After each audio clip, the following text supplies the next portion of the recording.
নমস্কার সকলকে। আজকের ভিডিওতে আমরা আলোচনা করব ওমেন্স প্রিমিয়ার লিগ 2026 অর্থাৎ ডাব্লুপিএল সম্পর্কে।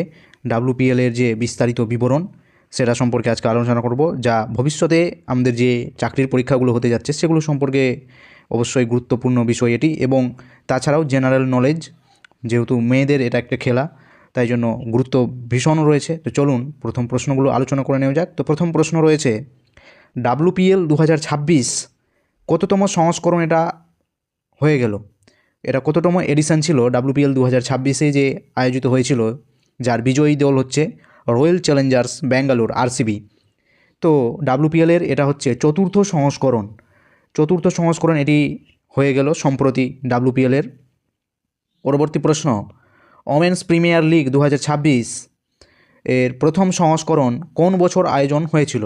অর্থাৎ 2026-এ আমরা দেখলাম যে এর চতুর্থ সংস্করণ, তাহলে 2025-এ হবে তৃতীয়, 2024-এ হবে দ্বিতীয় এবং 2023-এ হবে প্রথম সংস্করণ। তো এর প্রথম সংস্করণ আয়োজিত হয়েছিল 2023 সালে, যার বিজয়ী দল ছিল মুম্বাই ইন্ডিয়ান্স। এই যে সেই প্রশ্নটাই রয়েছে, ডাব্লুপিএল প্রথম সংস্করণে কোন দল জয়লাভ করেছিল? তো ডাব্লুপিএল 2023-এ যেটা প্রথম সংস্করণ হয়েছিল তার বিজয়ী দল ছিল হরমনপ্রীতের দল, অর্থাৎ আমাদের মুম্বাই ইন্ডিয়ান্স।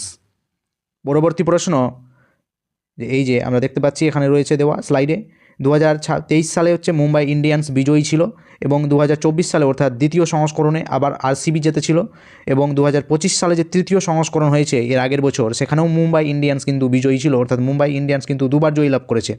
এবং 2026 সালে যে আবার হয়ে গেল সম্প্রতি, তো এখানেও কিন্তু আবার আরসিবি জয়লাভ করেছে। আরসিবির বিপক্ষে এই 2026-এ যে দলটি ছিল সেটি হচ্ছে দিল্লি ক্যাপিটালস।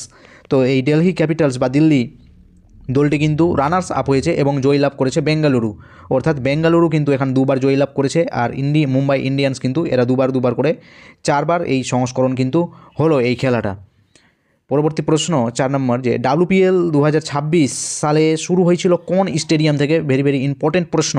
তো ডাব্লুপিএল 2026 শুরু হয়েছিল মূলত আমাদের ডিওয়াই পাটিল স্টেডিয়াম, যেটা মুম্বাইয়ে রয়েছে, নভি মুম্বাই। তো এখান থেকে এই গেমটা শুরু হয়েছিল, এবং যেটা লাস্ট ম্যাচ, ফাইনাল ম্যাচ যেখানে আয়োজিত হয়েছে সেটা হচ্ছে বিসিএ ভাদোদরাতে। তো ভাদোদরাতে পরবর্তী প্রশ্ন সেটাই রয়েছে যে ফাইনাল ম্যাচ অনুষ্ঠিত হয়েছে কোন স্টেডিয়াম থেকে?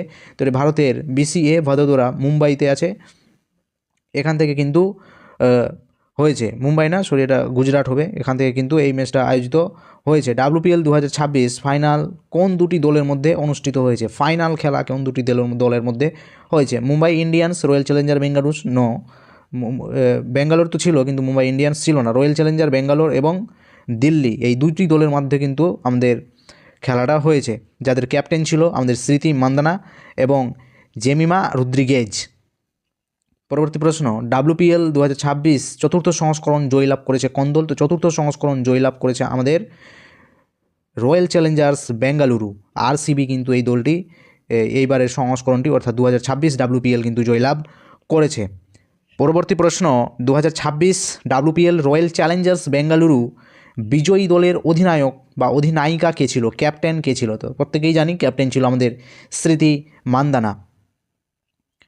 পরবর্তী প্রশ্ন, যে ডাব্লুপিএল 2026-এ পার্পল কাপ কাকে দেওয়া হয়েছে? পার্পল কাপ কী জন্য দেওয়া হয়? তো পার্পল কাপ এই জন্য দেওয়া হয়, যে সবথেকে বেশি উইকেট সংগ্রাহী, যে সবথেকে বেশি উইকেট নিতে পারে তাকেই কিন্তু পার্পল কাপ দেওয়া হয়। পার্পল অর্থাৎ এই যে বেগুনি টুপিটা দেখতে পাচ্ছ তোমরা, এখানেই কিন্তু এটাকেই বলা হয়েছে পার্পল কাপ। তো এই পার্পল কাপ পেয়েছেন সফি ডেভাইন।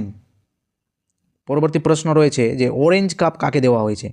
কাপ না, সরি, মাফ করবেন, ক্যাপ, অরেঞ্জ ক্যাপ। এই অরেঞ্জ যে টুপিটি রয়েছে এটি কাকে দেওয়া হয়েছে? তো দেখতে পাচ্ছেন প্রত্যেকেরই চেনা খেলোয়াড়, ভারতের দুর্দান্ত একজন দুর্ধর্ষ খেলোয়াড় স্মৃতি মান্দানা। এবার অরেঞ্জ ক্যাপ কী জন্য দেওয়া হয়? তো অরেঞ্জ ক্যাপ এই জন্য দেওয়া হয় যে সবথেকে বেশি রান সংগ্রাহী, যে সবথেকে বেশি রান করে তাকে কিন্তু অরেঞ্জ ক্যাপটা দেওয়া হয়ে থাকে। তো আমাদের স্মৃতি মান্দানা যে খেলোয়াড় রয়েছে তিনি কিন্তু এই অরেঞ্জ ক্যাপটি পেয়েছেন, হাসিল করে নিয়েছেন। ডাব্লুপিএল 2026 প্লেয়ার অফ দ্য টুর্নামেন্ট কাকে ঘোষণা করা হয়েছে? তো প্লেয়ার অফ দ্য টুর্নামেন্ট হয়েছে আমাদের বিদেশি খেলোয়াড় সফি ডিভাইন। নেক্সট প্রশ্ন 12 নম্বর, ডাব্লুপিএল 2026-এ emerging player of the season কে হয়েছেন? এখানে একটু মাফ করবেন, প্রশ্নটা ছুটেনি, অর্থাৎ ছবিটা সামনে এসে গেছে। তো কে হয়েছেন সিজন অফ দ্য প্লেয়ার, কে হয়েছেন? তো এখানে হয়ে যাবে আমাদের প্রত্যেকেরই এই চেনা নন্দিনী শর্মা কিন্তু হয়েছেন player of the season, player of the emerging player of the season, মানে বহু মূল্যবান। WPL 2026-এর সবচেয়ে দামি খেলোয়াড় কে ছিল? ভেরি ভেরি ইম্পর্টেন্ট প্রশ্ন। তো সবথেকে দামি খেলোয়াড় ছিল কিন্তু আমাদের দীপ্তি শর্মা। 3.2 করোড় টাকায়, 3.2 কোটি টাকায় কিন্তু তাকে কেনা হয়েছিল দীপ্তি শর্মাকে। পরবর্তী প্রশ্ন আর নেই পরবর্তী প্রশ্ন, তো এই কয়েকটাই প্রশ্ন যেগুলো ভেরি ভেরি ইম্পর্টেন্ট, যেহেতু WPL মহিলাদের একটা খেলা, তো এইগুলো প্রশ্ন কিন্তু আগামী যে কোনো পরীক্ষার জন্য ভেরি ভেরি ইম্পর্টেন্ট। আপনারা অবশ্যই এগুলোকে করে নেবেন, খাতায় লিখে নেবেন। তো ভিডিওটি কেমন লাগলো অবশ্যই আপনারা এই চ্যানেলটিকে সাবস্ক্রাইব করে রাখবেন, কারণ এরকম মূল্যবান ভিডিও কিন্তু আপনারা এই চ্যানেলের মাধ্যমে পাবেন। এতক্ষণ ভিডিওটি দেখার জন্য প্রত্যেককেই আপনাদের সকলকেই অসংখ্য ধন্যবাদ।